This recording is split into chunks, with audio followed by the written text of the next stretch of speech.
Well, hi. Welcome to Happy Hour with Ruth. And Roxy. And And this is our first it's our apart yeah, happy hour. our first separate, and it's weird. I don't know where to look. I want to look at the camera, but then I want to look at you, and I then I want know. to check my hair. I And know. it's like, yeah. So if we're doing weird things, tell us. Mm, tell Okay. her. Don't tell Yeah, me. tell me. Yeah, I'm happy to hear him. I hear him anyway. So your place looks amazing. Your We're new getting there slowly, like room by room, really yeah. is it kind of goes, you have everything everywhere, and then you decide on one room, so you move all that stuff out to another room, and then that gets okay. And then you move it all back into this room so you can do another room, and then finally you get two rooms done, so you're kind of okay. And but it is a very interesting process going downsizing like this when we already kind of had downsized before, when we kept all the things we loved and then we went to a bigger house and got more things we loved. Like we did it all backwards. Yeah, I'm kind of familiar with that. Yeah. That's pretty much how this move is going to, if it ever Yeah. happens, that's how our move is going to Oh go. God. Well, I can tell you because I've been like stalking to see how many video plays of our house are happening on the real estate sites. Yeah. And yours has had five video plays this week. Oh, So really? Well, yes. that's interesting. Where Yeah. are you seeing that? So when I go to YouTube to see the podcast, I also just type in my address and put a realtor's name in, and it comes up with all the things. And what you're seeing is the YouTube. So on their site, you don't see it, right? When you go to the MLS site, you don't see how many. But when you go to YouTube, you see how many people have clicked through because I'm pretty sure it's hosted there, right? Okay. Yep. Okay. We're Oh, at 99 views now, and you were at like 93 last week or something. wow. Okay. Well, that's kind of shocking. I guess I need to clean up just in case. Yeah, yeah. Um, okay. So what are we drinking? Well, I'm drinking an Italian wine. It's a Modelo Massi, and it's a Merlot Trevenzi. I'm sure my Italian friends will correct me, but Trevenzi. So it's a Merlot though, and you're drinking a Merlot too, I'm right? also drinking a Merlot. I am drinking a Yeah. New Zealand Merlot. Oh, nice. Oyster Oh, Bay. nice. Yeah, Mm. Oyster Bay is great. But you And know what? It's funny because I looked at the BC wines, yeah. and it was like all the BC wines I have left now are really nice. I have to get some more sort of table wines. Yeah. But I looked at them and it was like, I'm not drinking a $55 bottle of wine by myself. I need you for that. That's a thing, right? Like Yeah, same here. And that's why I think I bought this with you. I think I was shopping with yeah, you when I bought this because it was like, all right, you're leaving. So yeah. what am I going to drink when I Like just want to just an have easy table wine. exactly Yeah, and something reliable yeah. and the budget conscious is kind of important right now, and I Oh my goodness. absolutely enjoy the good red wines Yeah, on occasion, but I'm yes. not going to buy them for just But that like I don't have that sophisticated an appreciation. I know what I like, but yeah, also like I love New Zealand reds. I love New yeah, Zealand Sauvignon Blanc too, but I also like I like Italian reds and I like French reds, and and it's like it's one of those where it's just like, and honestly, like I've been watching. There's a lot because there's a lot going on in the U.S. right now with talking about prices and affordability and all the things, and it's true though. Like you go to the grocery store now, and it's a little scary, and there's just two of us, right? I don't know how families are getting by. oh my goodness, I know. I went into Staples to pick up some, like to get a new. I'm still somebody who uses a day timer. I know that rats me out as an old person. I do have an I Apple like them Watch. though. I like the look at my I hair's crazy. It's good I'm coming over to get a haircut. But I like the process of writing it down. well, me too. Well, and I keep them, and there have been many times, like too many to remember, probably close to a dozen times where I have gone back because I've needed to find out what I did on a certain day. Or Yeah. when did this thing happen? One was Because the police were asking you where you were that day. there was actually a legal thing once. It wasn't, that sort of peril, but it was something about a staff member, and I needed to know, like, Right. okay, you think you're gonna sue me for this? I will tell you exactly what happened on that date. And I Yeah. found it, Yeah. because that's where Yeah.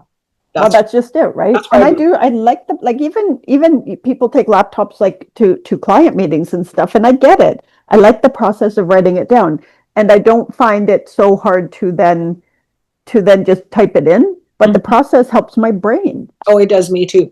And so when I was there, I picked up one of these guys, right? Yeah. This is like the generic Staples. It's not Yeah. actually, Daytimer brand. It's just Staples. Yeah. $28.99. I didn't even know. Like Yeah. I bought some pens and just the usual Yeah. stuff. And my bill was close to $100, and I thought, wow, I guess the pens weren't that. I just didn't really. I kind of went. You Wow. weren't paying attention, right? And then I pulled that thing on. I'm like, $28.99 for that? I don't think it's ever been that expensive. No, I think like especially the generic ones, like you were talking $14.99 or maybe 16. Yeah, yeah, exactly. Right. So that's just one tiny little stationary item. Absolutely, grocery items are. It's insane, especially like if you're trying to eat even reasonably healthy. And I don't know how you would do that. Like let's say you're a family of four, either one parent and three kids, or two parents and two kids, or whatever it is, or three parents and one kid. You never know how the world works these days. But it's like I was thinking, so double what we eat, and then also realize that they have to have snacks in between and all this stuff, and they should have fruit, and there should be this. Like sometimes, like we have lots of kind of vegetarian, Yeah. But I just saw a thing on MSNBC, and they were saying that something's going on in the U.S., of course, because then they're fighting with Italy about something, and they're gonna put tariffs on pasta. Now, pasta would be what? Some pasta and just some canned sauce. It's a budget dinner. Absolutely. Right. And they're talking about like insane, like 100%, 150%, like that's going to put it out of reach of people that probably eat pasta a lot more than we do. Yeah. Right. Like, because it's filling and it's cheaper. And kids like it. Well, that's actually a good point. Right. And kids will eat. Yeah. Yeah. Oh, wow. Like you have to really pay it. Like I'm kind of glad, although I'm definitely going to need your help and my sister's help. I'm kind of glad we have a bit of a garden here. Not that I have a big freezer to freeze anything, but like with those kind of prices, like you almost feel you're contrary, like you don't want to pay it. Yeah. Right. Yeah, exactly. Well, and if there's another way, I was thinking that exact thing today, because I made a pot of Italian Tuscan, or what do I call it? The minestrone one? Not the minestrone one. Oh, the kale one with kale in it. Kale sausage, Italian sausage. Oh, that's a good soup. I love that one. Because I thought, I want to eat exactly what I want to eat. There was a loaf of good sourdough in the freezer, and there was an apple pie in the freezer, and I went, that is my supper tonight. Oh, that's awesome. Almost ready. And I used my gift from you to for the cheese, potatoes, and then the cheese. I will. Oh, that's awesome. That's really that's awesome. It's a new toy. It is a new toy. I love those. It's a KitchenAid attachment for my KitchenAid mixer that what do you call it? It's a grater, like like it shreds cheese and it will shred potatoes, and that's awesome. Yeah. I love mine. Like honestly, and then I know you use it all the time. And I watched you do cheese, and I've got this gorgeous hunk of Parmigiano Reggiano in the fridge that I haven't even. It's not even out of the shrink wrap yet because, well, I didn't need to open it. But once I open it, I know that I have to grate it, and my hand gets sore. I know, it really sore. So now I know. Now you don't have to. Now you get to play with the toys. I do, and you can grate it. And if you put it into, like, you could grate it all, and it doesn't. Like if you're going to eat it within a month, and if you put it in a airtight container, and it makes it easy. I mean, we would often have it in chunks when we have cheese and stuff. But if you could do a whole bunch of it, so you don't have to. So you can go, oh, I'll just make cacio e pepe for dinner or something. Yes. Oh, totally. Oh, yeah. Ooh, that would be good. Yeah. Back to the pasta comment. I was reading a really good little bit about food bank donations. Yep. What things are good to donate and what things they get too much of, what things they get more of. And it was really pasta came up, right? And specifically the box craft dinner, right? Which we all love. Everybody. Oh yeah. My kids grew up on that, right? I grew up on that. Love it. Yeah, it's comfort food. But if you don't have milk or milk, it's not that. No, I saw that list, and we should put that list up on the Facebook page and share it. We should really do that, because that's just it. Because if you don't, and you can get, like, you can donate those things too, right? Like and that's what I was thinking with yeah, some places. But you can also, give them so much and then give them money, right? And Yes. you know what I mean? Like to counter it off. But that's what I was thinking, here is because I'm going to plant too much zucchini, but then it's like, okay, but I need to find out where the food bank is then and see if they could take the overage, right? Yeah. Oh, that's brilliant. Well, and that's what we've been at Creekside, right? Creekside, which is great. I'm not tied into that world. I thought I could be a gardener when I moved here, and then I started doing editing. So no, couldn't. Well, and also, but you have to talk to people if you go down there, and I get it, and I don't but sometimes you don't want to talk. Well, and sometimes it's like, all right, I got a half an hour. I'm going to go down, water the garden, and it's great if you don't have a time frame. It's fine. But if you have a bit of a time frame, or you want to combine it with the dog, walking the dog or something like that. It's a commitment to do it in the community garden. But you and I both did it. I mean, I got a lot of I got some good tomatoes this year, but the year before, whatever year we went away, I got crazy tomatoes. Crazy tomatoes is right. Yeah, that was nuts. Yeah, I'm kind of excited about that too, because I want to do raised garden boxes where that's cool.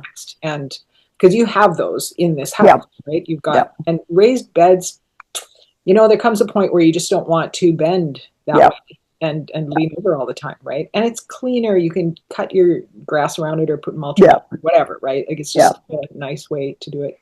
No, it is. Although I don't have to worry about that for a while. No, you don't. I had other things to worry about. Okay, so my biggest surprise coming here, they have crazy rabbits here. So no kidding, the rabbits are maybe not quite as big as chalupa, but big. What? That's like so much so the first time we saw one, it was like, what the hell is that? Like I started to be like, am I having some kind of flashback? Right? It was like, and that one morning when we just walked the dogs around the neighborhood, but we saw like 3 or 4 of them, and they're freaking, like I'm telling you, they're huge. They're like 20 pounds, 25 pounds maybe. Like they're huge. Yes. Like enough that you're like, is that thing aggressive?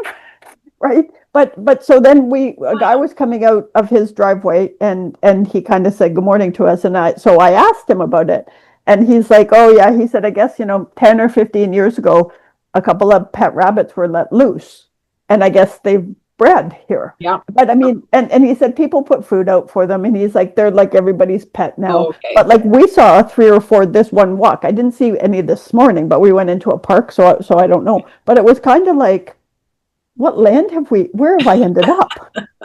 I'll have to, next time I'll take a picture, because it was. Do they have ears that go up or ears that flop down? Oh, I'll have to think about. I think they flop down. I bet they do. Yeah, those are lop rabbits. But they're huge. Like they're huge. Yes. It's like they're the size of a pug. Oh yeah, I believe it. Flemish giant, maybe. I used to. Yeah. This is me and my useless font of information. Flemish giant is a big rabbit. The English lops, I think, are cute. Yeah, I'm gonna go look them up and see and send you what it looked like, because honestly, like when I saw it, it really was like, am I hallucinating? Like it didn't feel real. Well, the dogs were and the rabbits were kind of just sitting there, and they weren't coming near us, but they weren't afraid of us. And so Scruffy was like, "Oh, what are you?" But then Scruffy also, and I've noticed it since you told me that barking is a confidence thing. Scruffy was more like, "What the hell is that?" And he would pull a bit, but he wasn't like going crazy Scruffy. Right. And Chalupa, I don't know if he even saw them, but I'll see if I'll look up big rabbits and see if Scruffy will make friends with them. Oh, that's for sure. But I was saying, it's like, well, I hope we have one near us. Like, I hope I would feed him in my backyard. Oh yeah. Like, I don't want him as a house pet, but I would be happy to have him as a backyard pet. Yes, until you actually start growing your garden, and then you might be like, That's true. Am I just growing this to feed the rabbits now? That's true. That's what it felt like last year with the deer over. Totally. But also, I want a single rabbit that's not going to have 400 rabbits in my yard. Yes, exactly. Be careful what you wish for. Bit of a big ask there, Ruthie. It really is. I know. Yeah. But it was like, it was just like, what land are we in? Yeah. Oh, no kidding. And then so I asked my sister, and she was like, "What?" Because I guess they don't have them in Nanaimo, and I guess there's not there's probably not quite enough of them that it's a real thing here, but I did look and there's a whole thread on Reddit about it. Okay. Right. But it's not like common knowledge. Okay.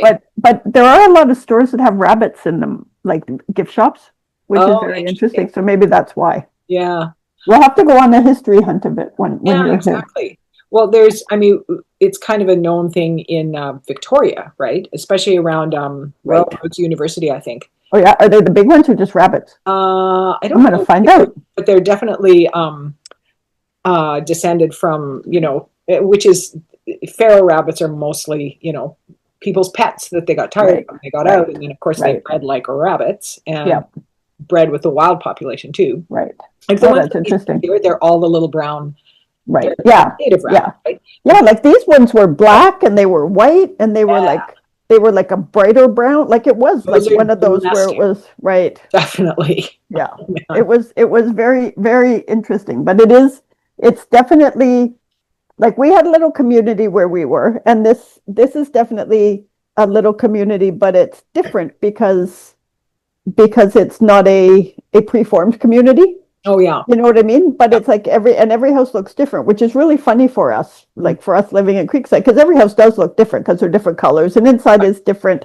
Everybody's got a different style. It's just the canvas, but like you walk by, like our house is a little house, and then 3 houses down, it's this, they've clearly rebuilt it and it's beautiful, but it's also like, oh, this is a very, funky little neighborhood, because beside one little crazy cottage that hasn't been renovated at all is this beautiful house that's now got those big, huge glass windows, right? Oh, like wow. it's very interesting. And Paul is like very interested in it. And there's a part of me that loves it. But there's also a part of me that likes the uniformity of some things. Yeah. Right. It's a funny thing. Yeah. You need to make friends with those people and get inside that house. Oh yeah, for sure. There's a whole bunch of houses I want inside of, and almost everybody, well, not almost everybody, but a large percentage of them have something in their backyard, a little studio, a little laneway house, and I wonder if it's because Qualicum is very serious about what they let you build and they don't, and I think I'll have to look a bit deeper, but they don't really let chains in, right? Okay. Everything is like a family-owned restaurant, or it's this or it's this. If you want McDonald's, you have to go to Parksville, which is honestly 8 minutes away. It's not like it's far, but I think they probably have strict building things, which also means that they're not going to build apartments down on the water, and that means that it's probably harder to find a home. So they've expanded and let you have a little laneway house. Sure. Yeah. Right.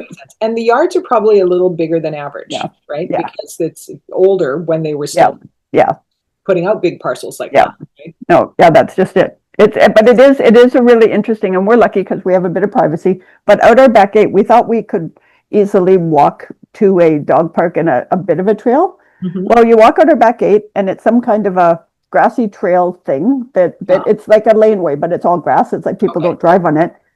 And then you turn right and it's another trail like that. Like you never have to hit pavement, and except you have to cross the street. And then you're at this beautiful big old forest. And in the middle of the forest, they've done an enclosed off-leash dog park. It's really cool. We'll have to, when you're here, and we'll take the dogs and we'll take some video. But it's one of those where it's like, wow, like that's a good urban planning thing.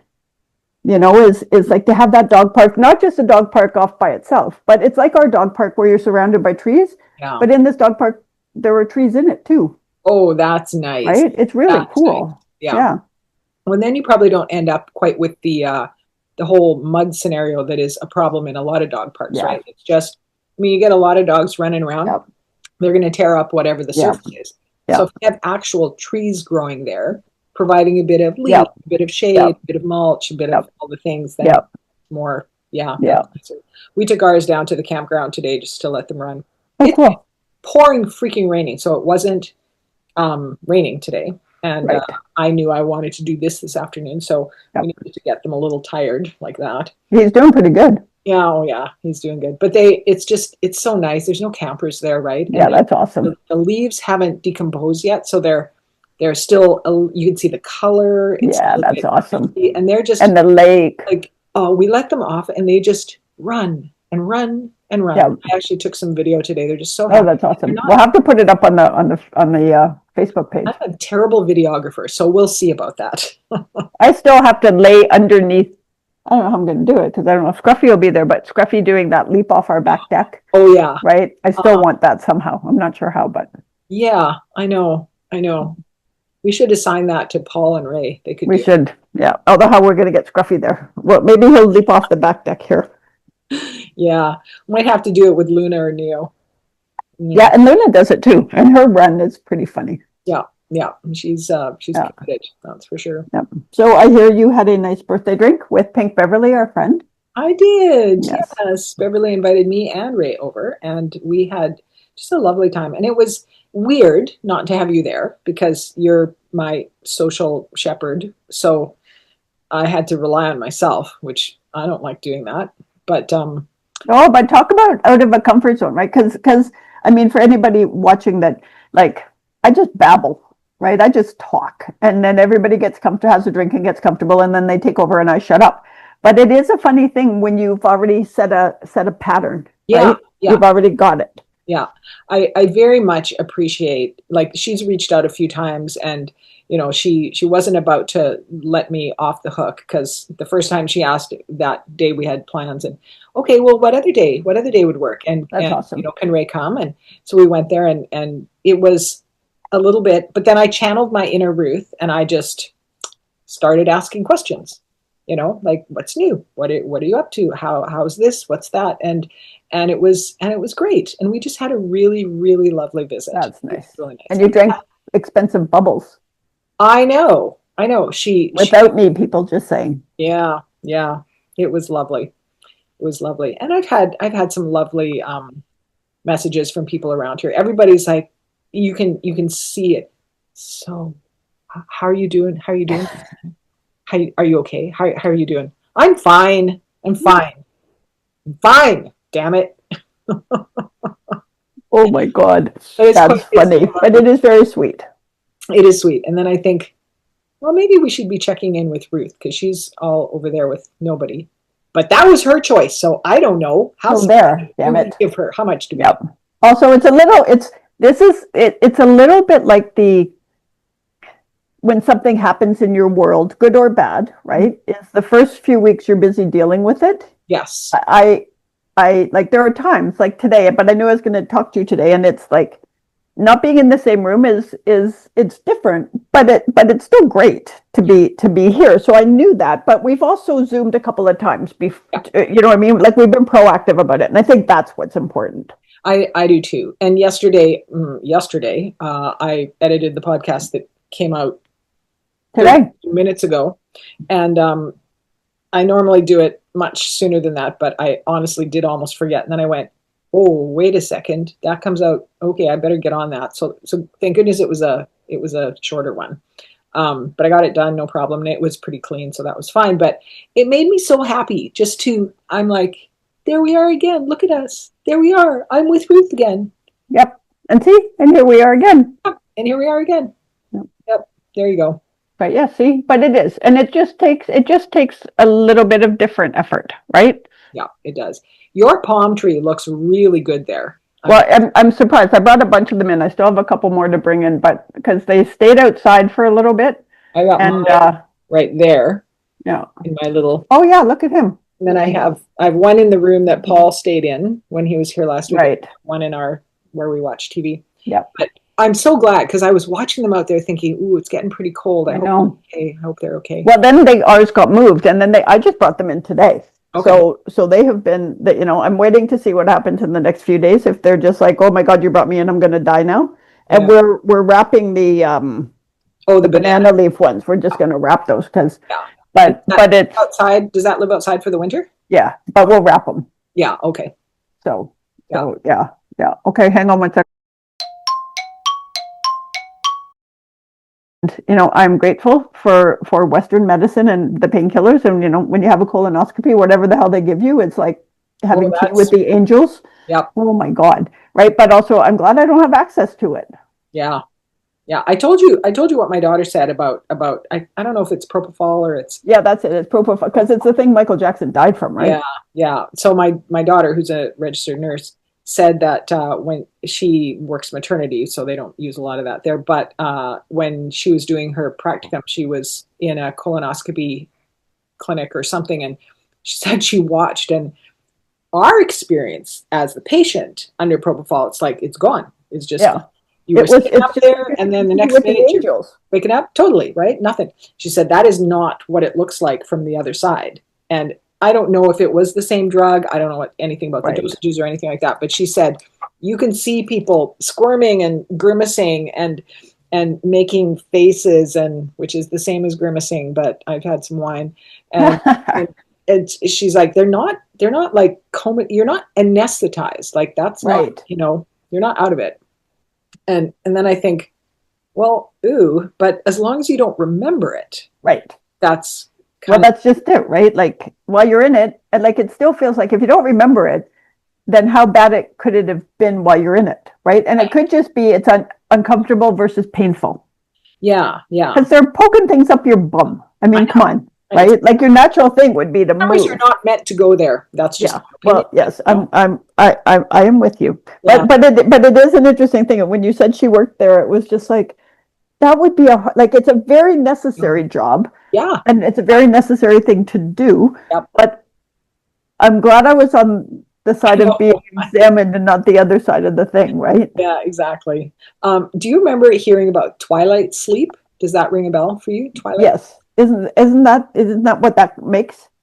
No, this is different. Okay. This is what women, I'm going to say in maybe the 40s and 50s were given, and I think it was given as gas, but I wonder if it wasn't maybe nitrous oxide, but I think it was maybe nitrous plus something else, and they called it twilight sleep, and they gave it to women in childbirth, right? And it was basically to shut them up so that they could do whatever they had to do with their forceps and their chains and whatever. Like it was nasty, and it wasn't a good time to be having babies, I think. Yeah.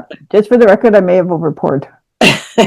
No such thing. It's a generous pour. That's what that is.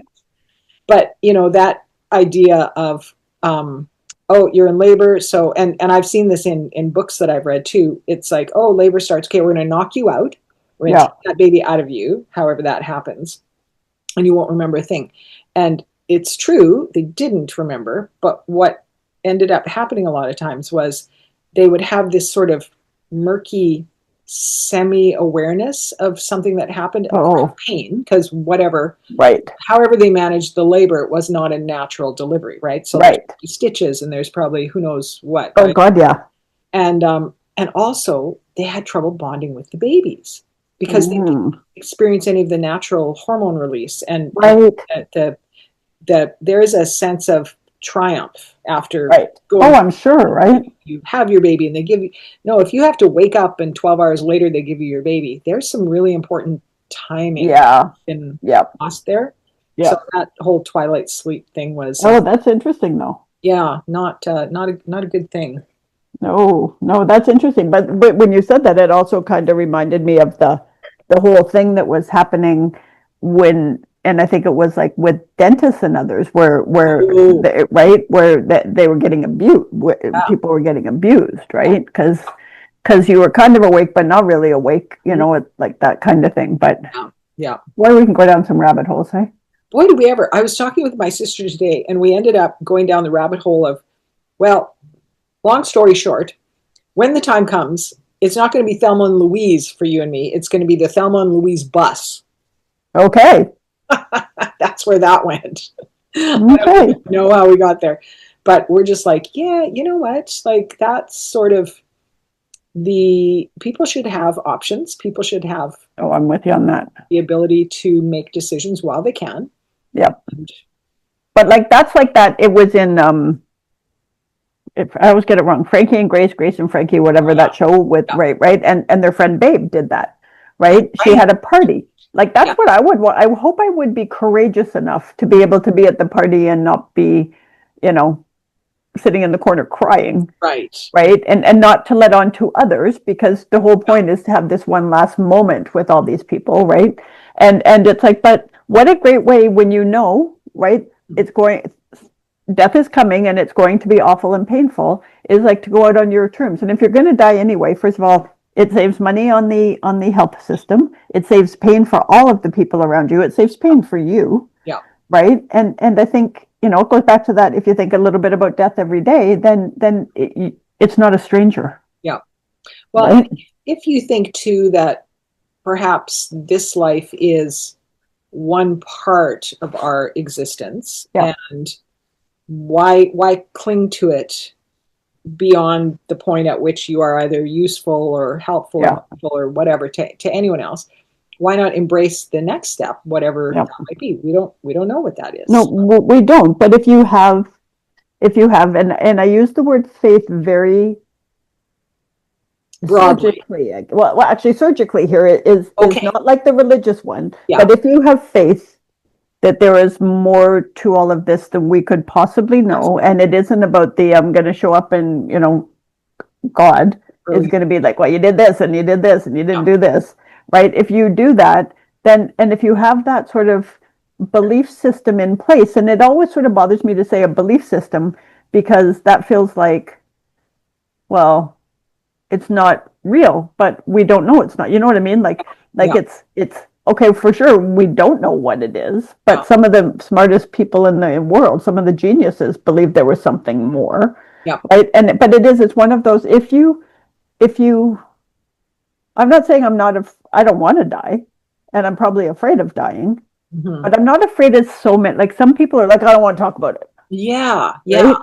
And so I guess I'm not curious, universe. I don't want it to happen, but also I'm not terrorized by it, I guess. Yeah. Yeah.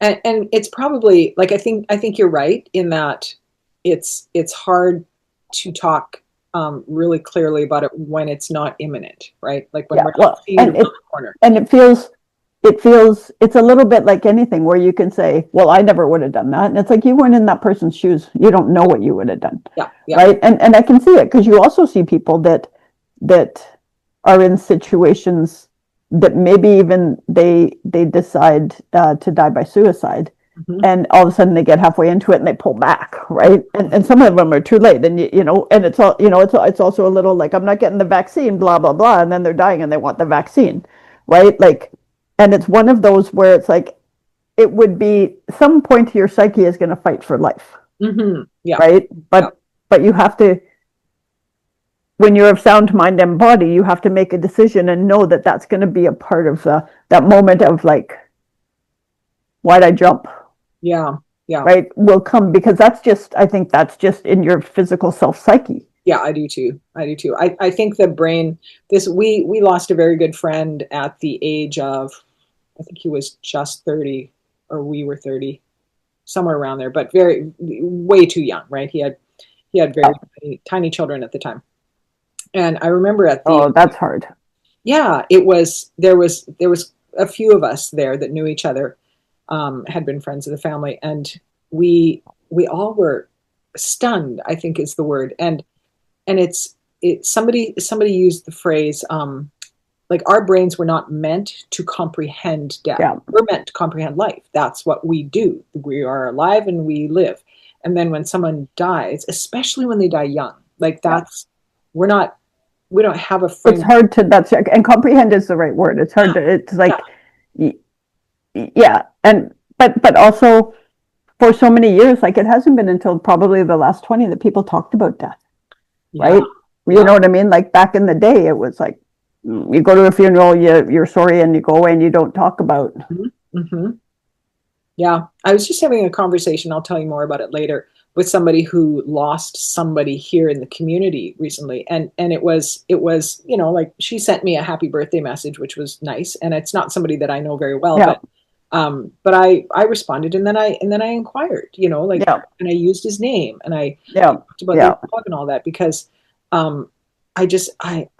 I have a feeling that, and maybe it depends a little bit on how old you are, or where you were raised, or when you were raised, or what your parents' ideas were about all that. But I think that often we're so afraid to talk about it, or we don't know how, that the person who's grieving then never gets to talk about it. But that's just it, right? Like, we have to. And then I think, well, maybe I'm being super clumsy here and bringing up something that that this person doesn't want to talk about, but they responded immediately, and we got into quite a conversation, and now I feel like I need to, go and see her, make Yeah. sure she's not And alone. just connect. But that's just it, because so I can tell you, and I mean, mine has been different because it's been, you know, parents, and my sister died when, she was in her 40s. Um, but but 40s? she might have been in her 30s. I might have been in my 40s. She was young. Okay, for some reason I thought she was a teenager, but anyway. Oh no, yeah, Regardless, 40s, yeah, she, I think, yeah, late 30s, I think, but yeah. she, but for a while, everybody asks you how you're doing, and it's usually the "how are you," and Mhm. then nobody ever wants to talk about them anymore because they don't know what to do. Like, and I've had people that haven't ever brought it up, and I had to learn through therapy that in fact they probably really want to, and they don't know how, right? Yes, Yeah. I think But, that's and yeah, it's really, it's just really hard for some people to, and to open up. And I think I know who you're talking about. And I think she would welcome being able to talk, because I think the average person goes through the thing, and then there's a funeral, and there's all the stuff. Mhm. And then everybody goes back to their lives, but your life is never the same, Exactly, right? exactly. So how do you continue to interact then? Yeah. You know, And I think it's also okay to say to somebody, I don't know quite what to say or how to say it, but I want you to know I'm here. yeah. And you know what I mean? Like, I think it's okay to be, look, I'm going to put my foot in my mouth somehow, but the thing is, I am absolutely here. Do you want to talk about it? And Mhm. that's funny, because if I'm sure it's the person I was talking about. That's what I said to her, and she came over right after it had happened. And I was like, we can talk about the weather, or we can talk about baseball, or we can talk about nothing, or we can talk about him and how you're feeling, Mhm. right? And I said, that's your call, Yeah. right? I've got the wine, I've got the tea, whatever you need Yeah. is just guide me, because I want this to be Yeah. useful for you. Yeah. Yeah, exactly. It's a lesson we're all going to learn at some time. You've learned more. You've had more experience than I have, and yours is you're coming up on 2 or 3 years with your dad now. This December will be 3 years. 3. Okay. Wow. And it's funny how December is often a year, or is often an anniversary. Like there's a lot of, Yeah. I worked in nursing homes, put myself through school. My mom worked in nursing homes. December is a bad month Yeah. for elderly people, at Oh least. yeah, for sure. Well, my mom died November 17th. My younger sister was in the spring. My dad died December. I'll have to look. It's 17th or 18th, but it was close. And Really. so but also, it's like, I remember their birthdays. I don't necessarily always remember the dates of their death, because as much as that absolutely impacts your life, that's not a day that, it's like, it's a day of loss. Yeah. Whereas if you remember their birthdays, you remember, like, I remember every year on the May long weekend, it was the opening of pickerel. I always think of my dad then, right? Because that was his happy time. Yeah. Yeah. Yeah. I like that. That's a nice way to look at something, to choose an anniversary that's meaningful and memorable, Yeah. and happy, right? Yeah. Because No. I think, especially, like, I think people, at least in the first year, they remember that anniversary Mm. really crystal, because it's a marker. And The first year, they haven't been here for this. The exactly. first year they haven't, and that's exactly, and I get it, but also I think it might be different because mine were not also, like, they weren't romantic relationships. Mm. But you know what I mean? Like, I think it's different because it would be, mine were certainly, here's the day my life changed. Mhm. But if, I think it's different. A parent, and my sister and I, we weren't that close. So it was devastating and tragic and awful. But it was also one of those where it was like, I hadn't seen her a lot anyway. We were a bit at odds. But yet, if it's somebody, that you're always seeing, if it's a partner, if it's a best friend, if it's a child, right? Like that, I think they all hit terribly, but those are more intimate relationships, And right? the ones that impact your day-to-day life, right? Yeah. Well, Like, that's just it, yeah, right?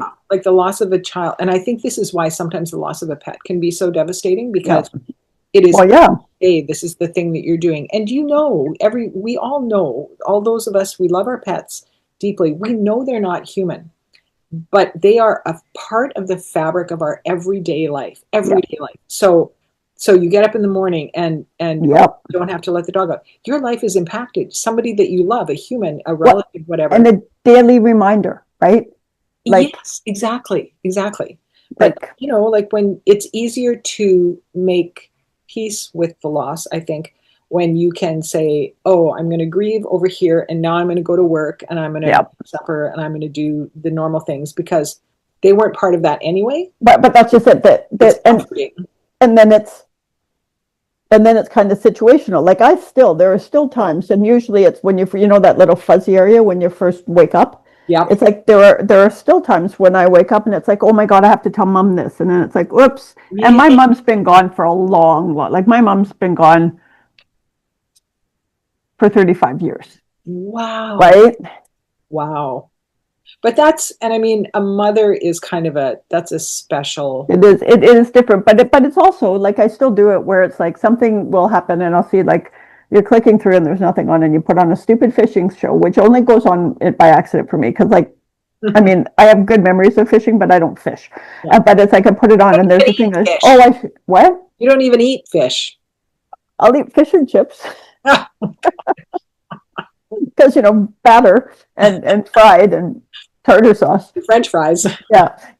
But like it might be like, oh, dad should watch this. And it's like, oh, and it's just these, and I think it's like this DNA thing in your head because you associate that like, and normally I would have called him and said, oh my God, you should watch this channel. They're fishing where you're here, someplace you went and fished, right? Yeah. But it's like, but it's situational. Whereas like I don't know, like and Scruffy's doing it now too, but Chalupa, like I haven't gone to the bathroom by myself since we had him, so that's like 10 years, right? Yeah. And but it's also like no other, and I know you love me and I know Paul loves me and we've forced Ray to love me, but no other living being has ever loved me as much as Chalupa loves me, right? And it's like he's with me all the time. Yeah. And it's like, holy man. Yeah. Like and honestly, it's there's an obligation that comes with some living thing loving you that much, but there's also this like somebody loves me. I don't care what anybody else thinks. He loves me. Right? Like how bad can I be? Yeah. You're writhing inside, those things that you say that keep you up in the middle of the night and you're like, did I really say that? Am I that much of an idiot? Just we're getting a delivery of some kind. Those things, your dog doesn't care about them. Nope. Love you anyway. They think and they look and think you're beautiful and amazing and wonderful. Although I did have to like touch his bum today because what he's been doing is because like, and I would never hit them, but it was like told him not to do it. I told him not to do it. I removed him from it twice, and then he went back and did it. So I like touched his bum, and he looked at me like, "Screw you." Like he wasn't going to bite me or anything, but he was like, "What the hell do you think you're doing?" Right? But he was because he likes to dig in with his doggy bed, and he's done it in your house where I've hoofed him off the chair. But he keeps doing it here on like nice furniture, and it's like you can't do that. Like and I pull him even off the outdoor furniture when he does it because it's like you're going to rip something. You have nails, right? But it was like. He's decided that both him and Scruffy have become different dogs here. Scruffy crossed a road today. Like a real road with cars on it. Wow. He also barked at the bus driver. I know. It's weird. We just got a delivery of something. Something good? Did you get flowers or something? Birthday! Let me see. Happy birthday! What is it? Oh, no. He's emptying out the shredder. Okay, let's talk about what you did on your birthday. What? I'm still doing it. You are still doing it. I am still doing it. Apparently, you're pulling stuff out of your hair from the shredder. Yes. Well, I'll tell you what we're doing. Well, what did yesterday we had breakfast out with my parents, which was lovely. Oh, nice.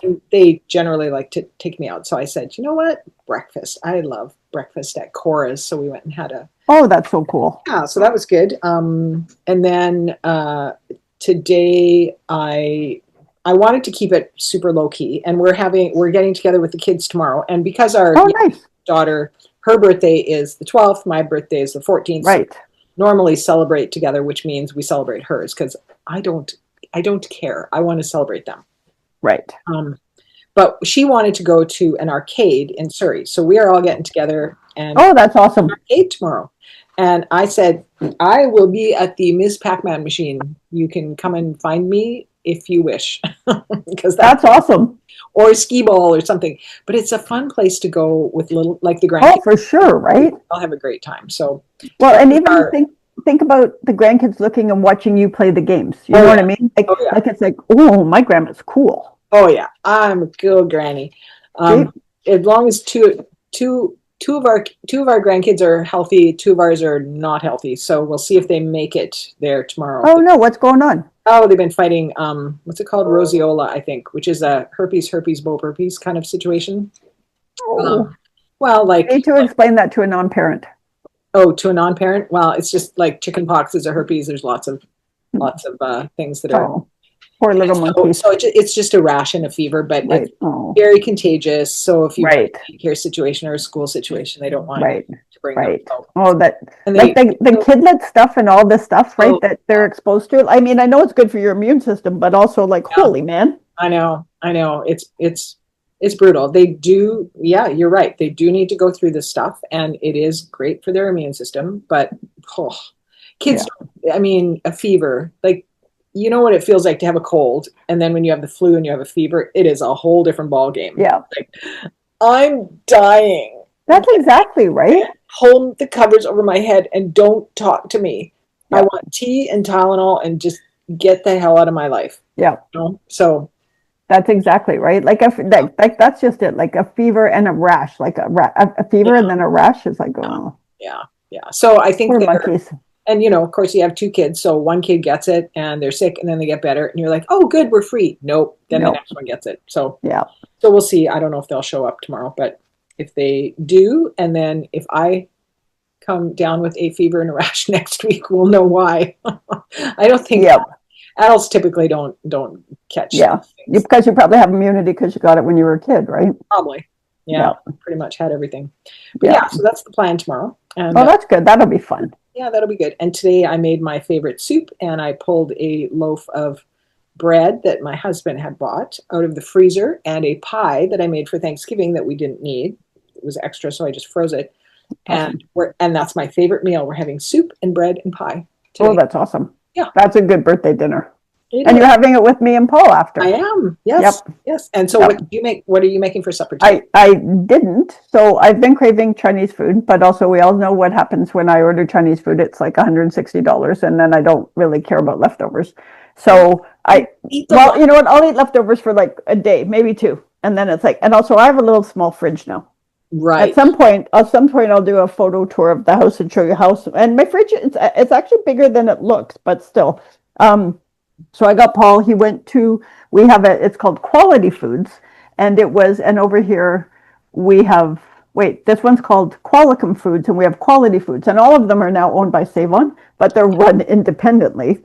Oh. And, but Qualicum Foods has this great, like, take meals home counter thing.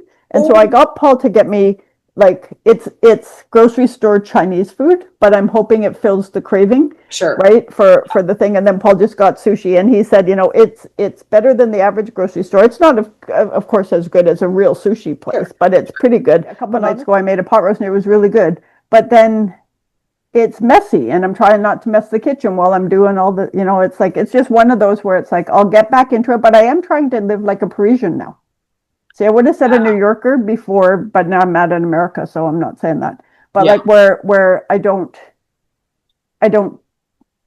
love cooking, but I'm going to limit it to, it's going to be more limited. So I don't do a bunch of stuff and I don't waste food and I don't do all the things. And we can walk to the grocery store. We can walk to cafes, right? And you buy stuff today or maybe tomorrow even, but you don't buy stuff for, like we go like we would buy for a week. Buy for 4 weeks. Costco, possibly a year sometimes. Mm-hmm. But like that's my mentality too, especially prairies, winter, all that. Yeah, but that's just it, right? I want to stock up the larder so that if the power goes out for 6 weeks, I'm good. Exactly, right? But it's a real it's culture change in my little pea brain, right?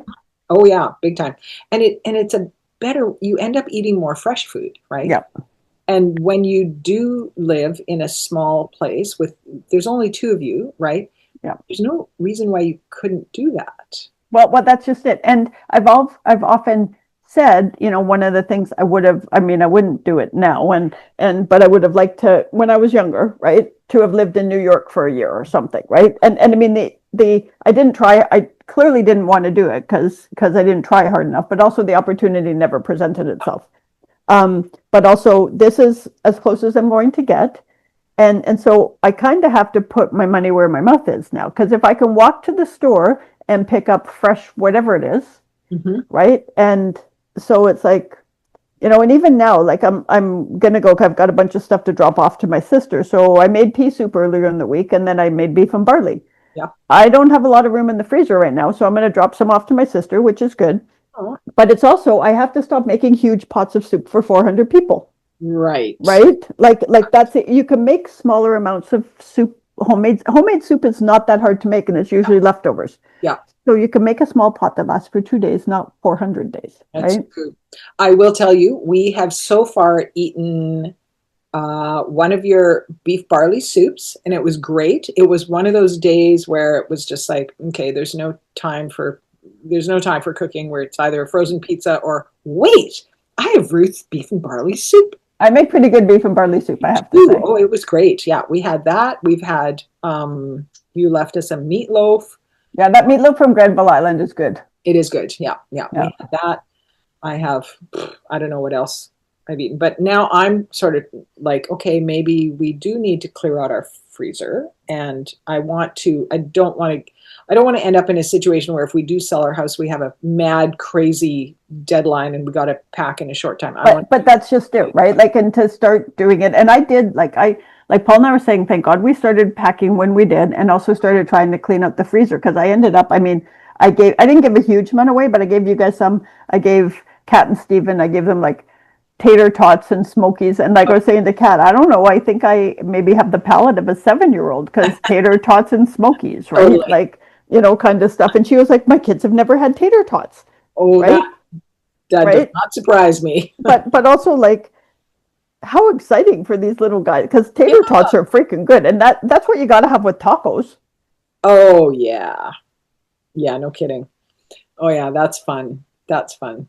Yeah. But yeah, and it's like, but it is for sure culture change, because it's like, I haven't yet gone, for sure I'm going to the Goats on the Roof place before I come to your place, because, cheese, right? But like, I've been really good about not going there, because you can't help yourself there. They have all this great stuff, right? So it has to be, I only get to go there when either people are coming here or I'm going like to your place, right? I'm giving myself these mandates. But also, like, it's just all these little things. Like, we're going to the farmer's market tomorrow. So they have a year-round farmer's market here, which is really cool. So I'm sure it will start to lean into more Christmas crafty stuff. But I know they have, like, it's like the one we went to in Kelowna. They have great bread place. They have people with pierogies. They have all that They'll stuff, have right? a lot of preserves too, Yeah, right? Right. So that's great. Yeah. You pick up pickles for Paul, for example. But also good Christmas stocking stuffers, right?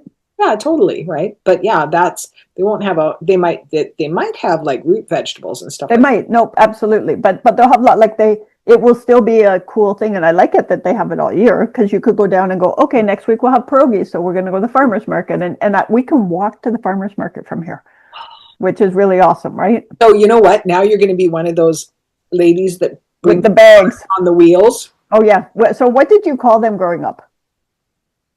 We called them bundle buggies. Bundle buggies. I don't know, because we were sort of in the country, so we didn't necessarily see them that much, but I like that. It was. Yeah, there is another name for them, but when you say that, like I say it to my friends Stephen and Michelle, right? Okay. That when you say that, and they're just like, you sound like you're 100. And it's like, we called it a bundle buggy. Yeah, totally. Right? Just like I said something to Stephen about tinned peaches, and he's like, oh, that's so quaint. Because they call them canned, right? I call them canned, but I've read them as tinned, and I think that's a regional thing, right? Yeah, so it might be.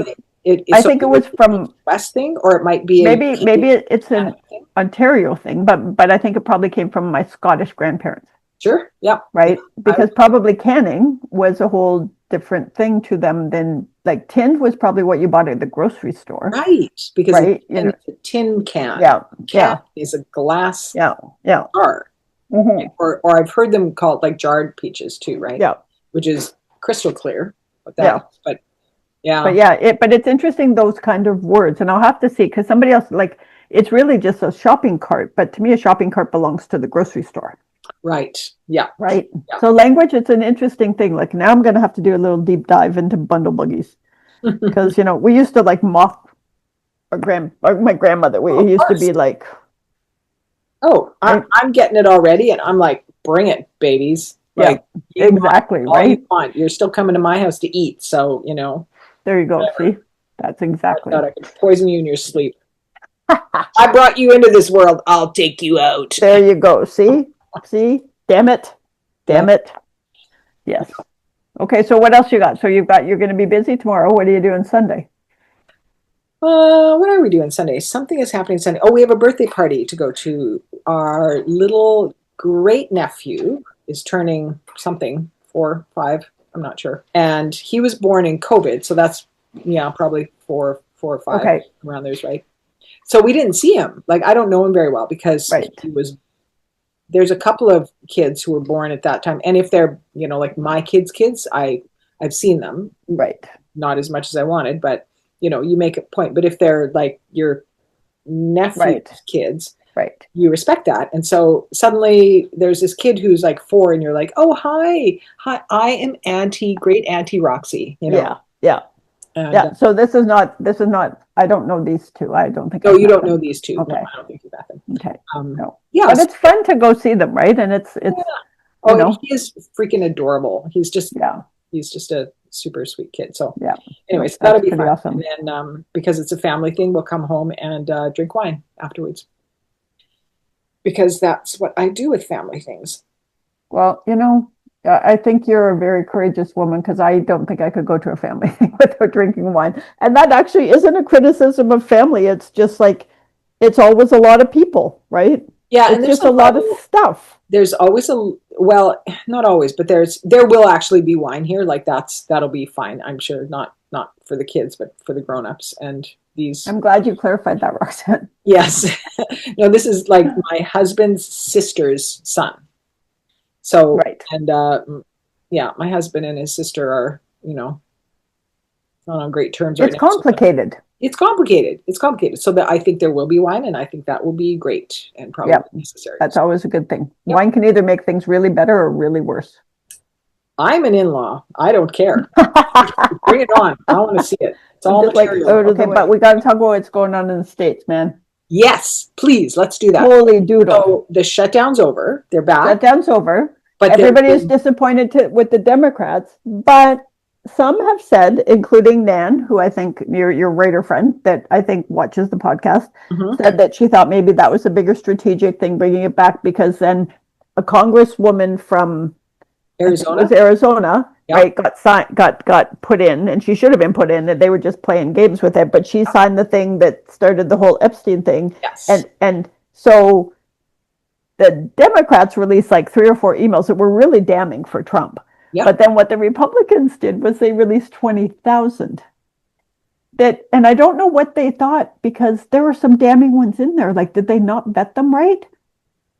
And so it's really ugly. And so I've heard some very serious political pundits who have always been like, I don't get it.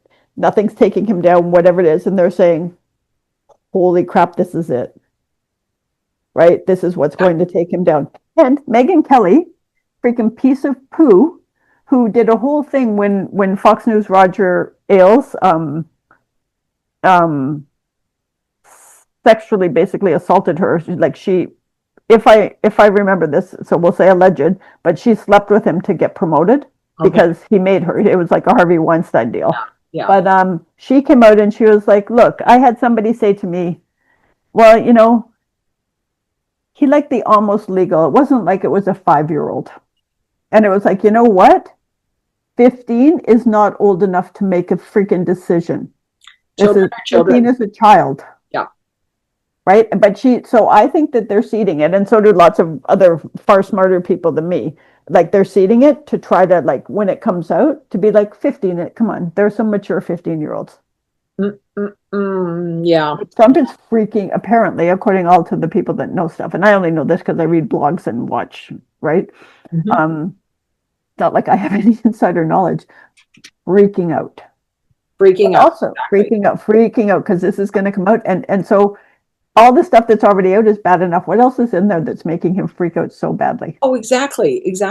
So on the note of the 20,000 emails or whatever, if you lose me, it's because my dog just stepped on my keyboard. Okay. I'll slide it in. But do you remember the movie? Oh God, I'm going to forget what it's called now. But it was the Al Capone. How Al Capone was taken down. It was Untouchable. I think. Yep. But, Untouchables. Yeah, Untouchables. And the movie was it was good, but what I remember from that is at some point there was this release of, and they had a name for it. They're like, we're going to just snow you with information or we're going to give you everything. Yeah. In there's like 2 pieces of information that you're going to want, but you have to sift through it all to find it. So discovery is going to be ugly for you, but that's your problem. Maybe you find it, maybe you don't. And I wonder if that's maybe not the strategy here. It's like, we're just going to give you like an avalanche of stuff. But they're idiots if they don't think that what's in there is going to be a lot more than 2 or 3 tiny little hidden needles in the haystack. But also you have to wonder with these guys, because they are like as much as they've done so much damage, they're like the Keystone Cops, right? Like they keep screwing up. But you also wonder, did they actually vet these? Because I don't know which one it is, and when I figure it out, I'll actually put something up. But there's 2 or 3 things in there like that are really damning. And there's also stuff in there with Steve Bannon talking to Epstein talking to Steve Bannon and somebody else, and they're feeding Brett Kavanaugh's lawyer questions for the woman whose name I'm going to forget, who accused him of sexual assault, and she got poo-pooed and kind of dismissed, and I'm going to forget her name, and I feel terrible because she was so courageous. They were feeding what's that? Not Virginia.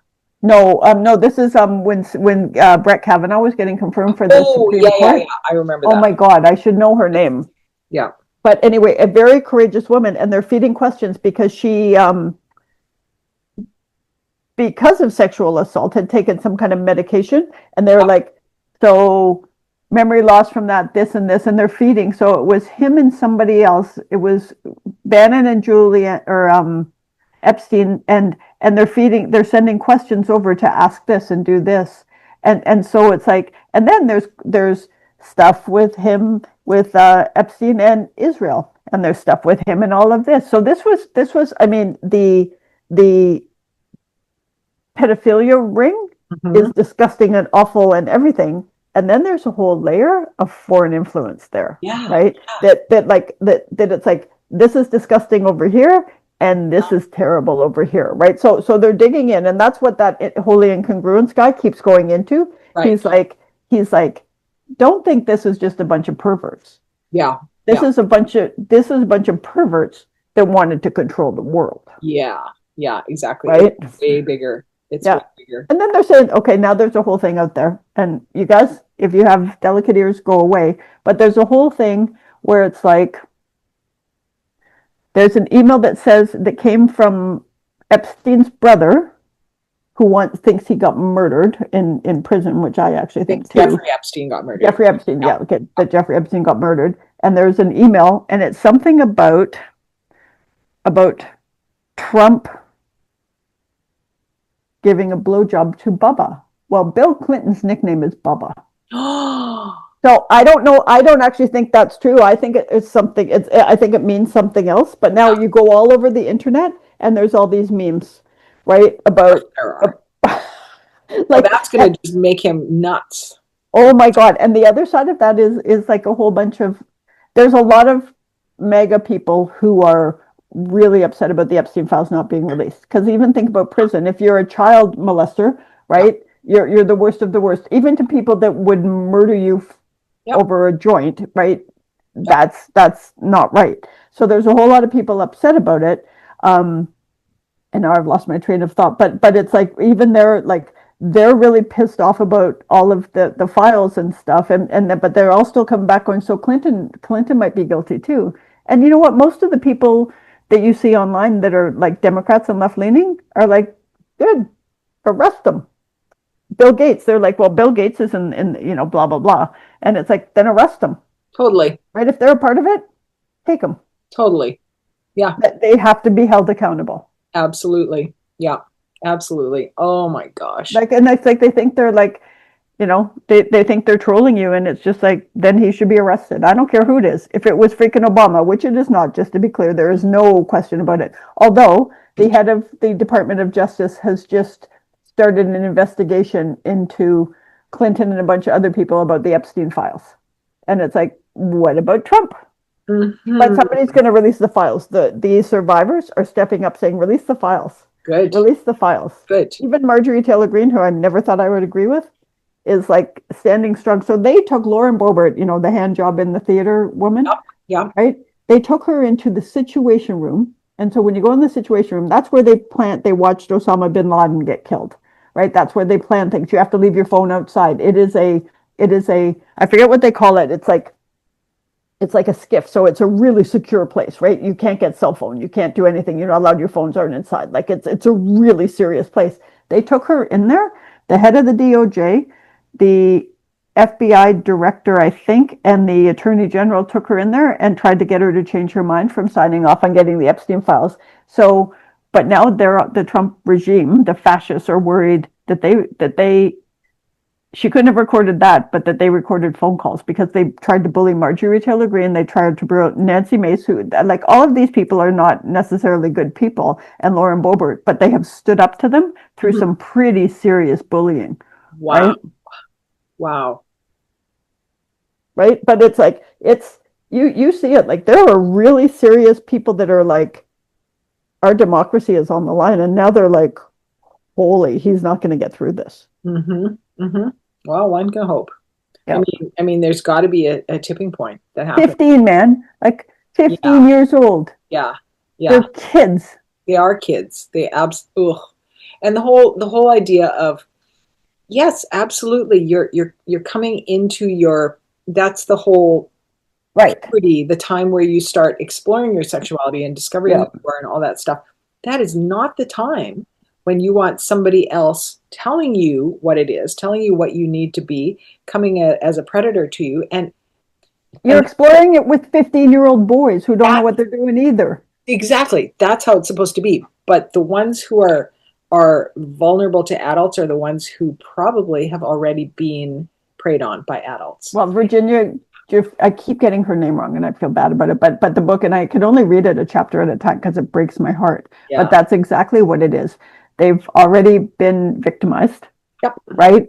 They've been beaten down, right? Because this isn't like, but then Matt Gaetz, it just came out, they released these things because the House did an investigation into Matt Gaetz, who was a senator, who was supposed to be the head of the Department of Justice, maybe, or the head of the FBI, I forget which one. And he was so controversial that even Republicans didn't want him to do it. Anyway, they just released it. He paid a 17-year-old homeless girl for sex.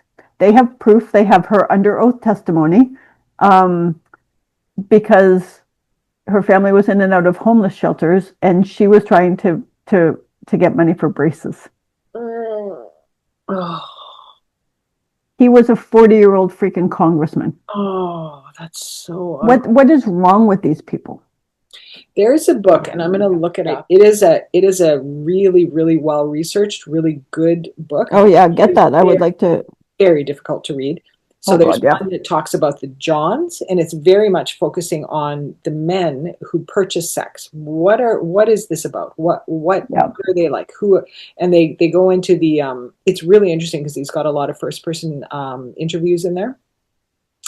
And what you hear repeatedly is, this is sort of diverging from the conversation that we're having, but it's sort of more along the involuntary celibate, right? The incels, right? Right. Like, no, well, women won't talk to me. Women won't, so Right. I meet a girl on the apps and I ask her out to dinner and we have dinner and, and I pay for 2 dinners and then I don't get sex. Like, I keep investing and I don't get sex. Well, you know what? I can just go and pay a woman for sex and then it's cheaper than buying dinner for a couple of women and not getting sex, right? Right. So here's how I'm going to do it. But they talk also with people who they were talking about, like foreign sex workers, Right. trafficking, Yeah. that, especially with the child stuff. And I Yeah. won't go deeply into this, but the one of them was interviewing a man who was helping rescue people from these situations, and he was talking about these little girls who would crawl into his lap and immediately reach for his pants because that's what they knew to do. Yep. And he would just take their hand and remove it, and Yep. no, you can just sit here and we can talk. You're 5 years old, but if that's what you've learned is the way to be safe. But that's just it, right? That's Or what yeah, you do. or the way to be fed, or so there was a point a very long time ago, and it was before Paul, and I had it was a big sister situation, Okay. and she was with me, and a couple of my guy friends dropped over, and she did something similar to that, and I called the caseworker immediately, and I said, "You need to come and get her." Mm-hmm. Right? Because nobody ever talked to me about whatever abuse she has gone through. This is just a problem waiting to happen, Mm-hmm. right? Not that my friends would, because they were like, Ruth, what the, right? Well, it's more than you're prepared to take on. Well, right? and also more than I am trained to take on. Yeah. And also, like, she's going to do something, and then what's she going to say? Like, my friends were like, they started moving backwards, and it was like, Ruth, get in here, right? Ugh. And I mean, this was like, she was 7, 7? No. and it was just like, and so it was like, I am not the right person for this, right? Yeah. I don't want her. Like, I didn't want her to feel rejected, but I didn't want her to think that this was okay. So it was like, time out. Well, So my friends left, I called, and it was like, come and get her right now. you can't put your friends in jeopardy because But well, who knows what accusations could be, right? Like, and again, because this is all she knows. But it was like one of those where it was like, first of all, not disclosed. Second of all, like, even if they said, you want to do this and we'll train you, I would have said no. Right? I just thought it was a kid who needed some company. yeah. Right? 7. Oh my God. My granddaughter is 6. And right? But like, who, like honestly, I don't, 15. I don't care. The most mature freaking 15-year-old, it's like, it's like you're looking, it's like you're being silly. Mm-hmm. Right? You're trying too hard, little girl. Like, Mm-hmm. go flirt with your boyfriend. Mm-hmm. Right? Yeah. Like, and that's what it should be. It should be like, oh, come on, stop flirting with, Jake. Yeah. Right? It's like, it should be like, oh, I have a crush on my swim coach, and the swim coach is never alone with you in a room. The adult has, it's always the responsibility of the one with more knowledge, more power, more experience, more age to protect the ones lower than them, right? In whatever it is, experience, power, money, right? It's all of it. Everything. That is your responsibility, is to behave like the adult and to protect them. Your responsibility is not to then see an opportunity for your own gratification, your own whatever, and take advantage of that. That is wrong. That is. But also, like, it's like, and seriously, like, if that's the case, then honestly, go do it yourself. Yeah. Right? Like if those are the fantasies you have, you need a therapist, but also then just freaking go in the bathroom and, but do not do this to another living being. Yeah. Like, it's one of those. And I mean, I'm all for, like, 2 consenting adults. Mm-hmm. Fill your boots, man. Yeah. Right? Or 3 consenting adults, or 12. I don't care. Totally. If you're consenting adults, nobody gets hurt or whatever. They do their thing, but they all want it, whatever it is, however it is. And they really want it. Like, it goes back to the sex trade workers because I look at Stormy Daniels, who is a strong, confident woman who has made a living from sex. Mm-hmm. I don't know her background, Mm-hmm.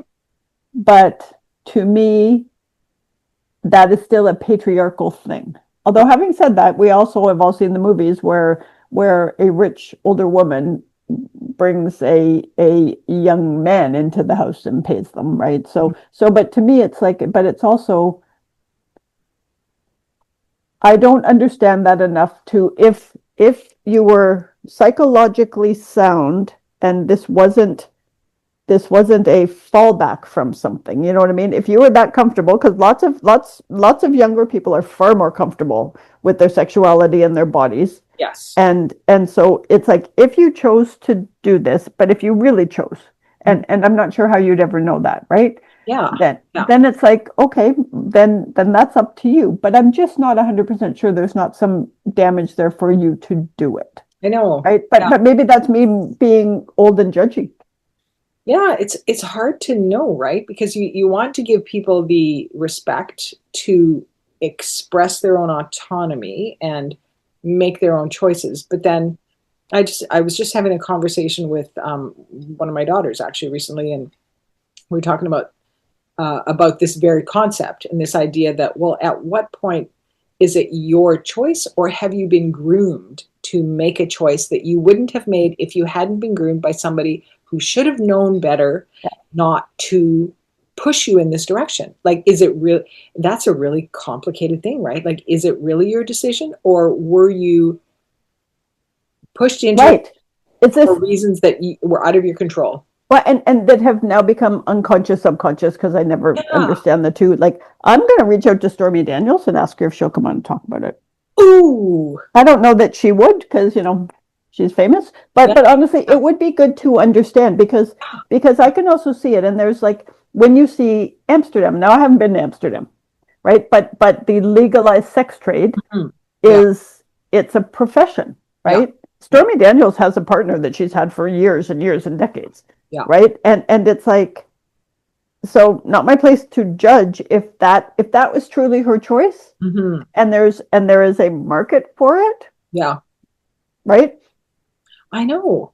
It's an interesting thing, and I do think younger people have a different approach to things. I Mhm. mean, and I tend to be a little old school about, relationships and that kind of thing. But it would be interesting to talk to somebody who's just a little maybe freer about it, right? Mm. To see where that is, because it is an interesting thing, and I'm open to understanding. I've just never, anybody I've ever dealt with, and it was usually through work, like the Missing Women Commission, right? Because a lot of the people that picked and harmed um, were sex trade workers, because they had no choice, right? They Yeah. were drug sick, and they just did enough to get money for Yeah. drugs, right? Like, and to exist. Yeah. And it's like, that breaks my heart that we don't have a social safety net that was good enough Yeah. to not put them in the target of a predator. Hmm. Yeah. Yeah. Oh, that would be very interesting to hear her side of it. I'm gonna reach out, because I think, I mean, she's a pretty open human, and Mhm. she's it feels like she's certainly thought through her decisions, whether she's, whether whether she's willing to talk to us or not. Like, she is somebody who feels like she has made a choice, Hmm. right? It feels like she has made a conscious choice, Hmm. right? Yeah. Yeah. And that's, I think that comes down to, honestly, that, like, that's the basis of even what our podcast is about, right? It's about, what are you doing that is your decision, right? You're Yeah, deciding how to live your life. It's about autonomy. It's about respect. It's about not letting life happen to you, but taking yeah, charge of your own life and yeah, saying, this is what I value. This is what I want to do. And, like, for you and me, finding friendship at this stage in our life is like, okay, so let's do a podcast. Let's talk about the real things. yeah, Let's talk about the things that matter, the stuff that maybe a lot of the people in our lives, maybe how we grew up or whatever, those were off the table. You could yeah, not talk about that stuff. Well, what if those things still really affect your life and they affect the decisions you make maybe we do need to talk about them. Well, and especially the way the world is going. I mean, seriously, Yeah. the president is the president of the United States is suspected or alleged to have been involved with the pedophilia ring, right? Like we have to talk about this. We have to protect our children, right? We have to make them aware of predators because holy crap, right? But the other side of that is I also think lots of people are thinking about this.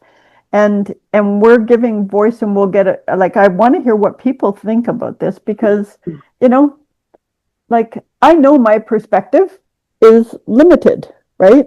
I've never been like like being a one night stand human wasn't my thing. I know people who and they were good with it, but I've never been able to do those kind of things. So it's like, let's talk about how different we can all be and yet the same. You know, like, and let's talk about one night stand things or thruples or more than that kind of thing.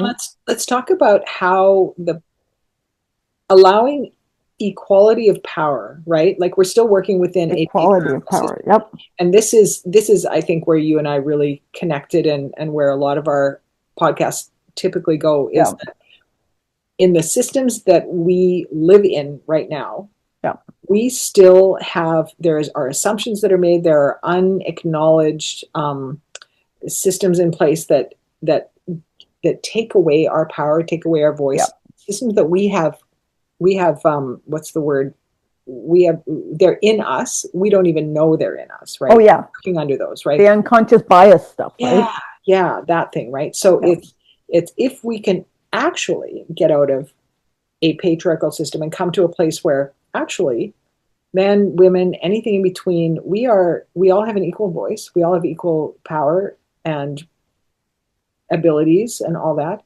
The conversation changes dramatically if you work from that perspective. No, well, and that's exactly right. But A, we don't, and also B, we haven't for decades or generations, and so it's like, so how different is it really today? And I think that's the question to leave people with to think about and maybe come back like and give us some comments. Is it really different?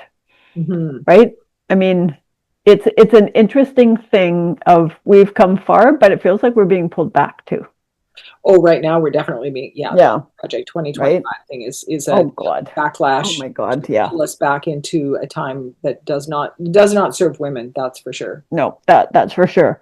Okay, so now that we've had this really deep and kind of heavy and maybe a little dark approach. Hey, have you seen the weather outside? I'll show you. That's fair. Look at darkness. It is dark. Darkness. You have blue eyes and a dark soul.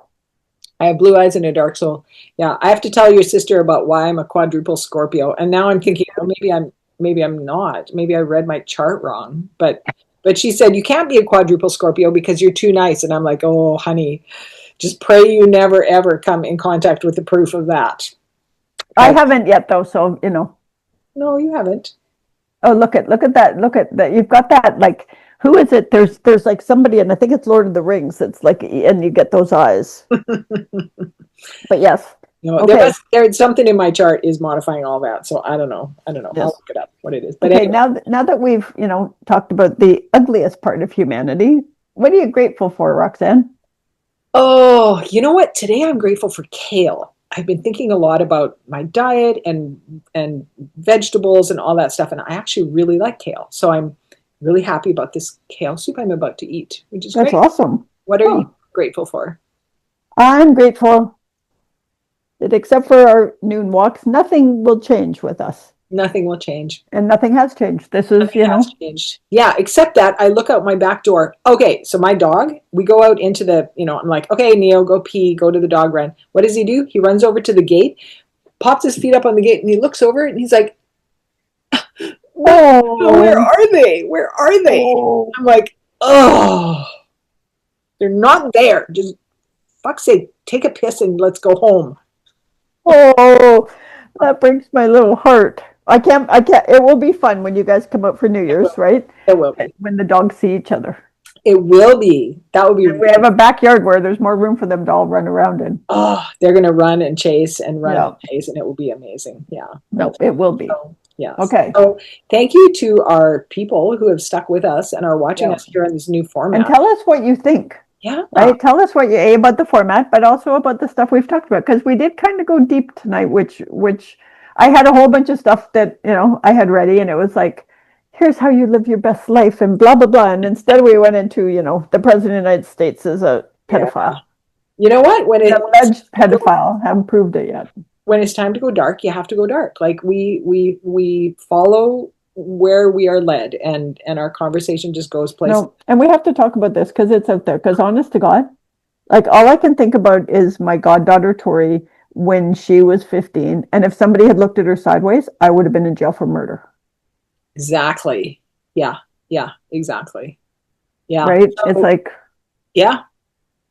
It is. But you know what? We have to take care of each other. Mm-hmm. We have to watch out for the youngins, right? Mm-hmm. And we have to punch people in the throat who say anything like, well, 15 and 5, it's two different things. Nope, not true. Thank goodness. I mean, Megyn Kelly is getting decimated on social media. Yeah. People are like going at her. Yeah, as they should. Yep. And it's good. She should lose her job over that. Totally. Yeah. So look out for each other. Check in with your people who have lost, have suffered loss. No, that's just it. Be kind to each other.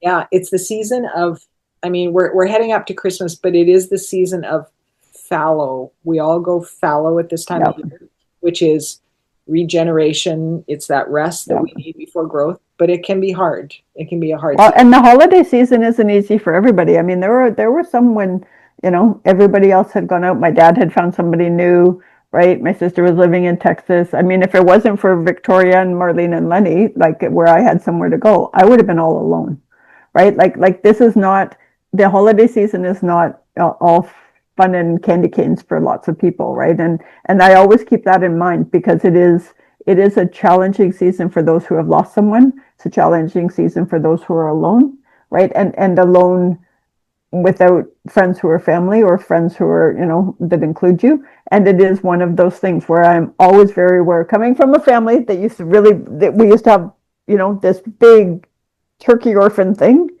And then all of a sudden being the one that was a turkey orphan, that it's like I am always aware at how hard, like we're going to the farmer's market and there's a Christmas market tomorrow. And I'm always aware that this holly jolly stuff hurts people too. It does hurt. Right?